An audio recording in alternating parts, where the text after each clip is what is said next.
Tonight at 6, more than 60 people being treated after a carbon monoxide leak at a building on Milligan University's campus. University President Stephen Wares has issued a statement on that leak. We immediately evacuated the building and directed students and staff to receive medical attention and treatment. We have team coverage on the incident as we hear more from Milligan University and Ballad Health. News Channel 11 at 6 starts now.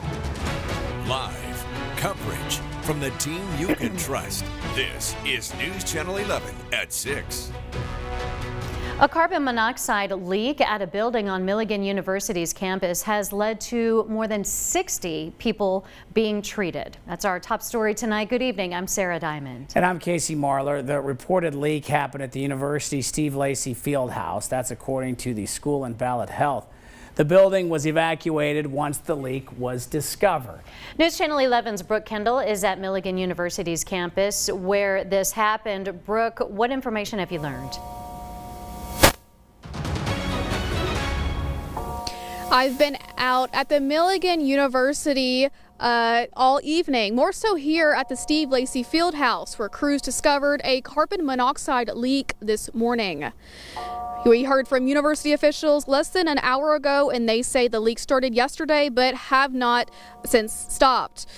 Milligan President Stephen Wares says the carbon monoxide levels in the building have returned to normal limits. He adds there were carbon monoxide detectors in the facility, but they did not go off. There were multiple carbon monoxide sensors within the building, none of them alarmed as they should have. We're currently investigating why that was the case.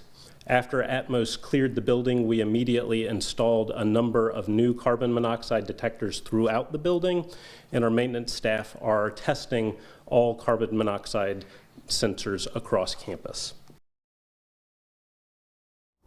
At least 60 people are being examined at Ballad Health, but that number could grow.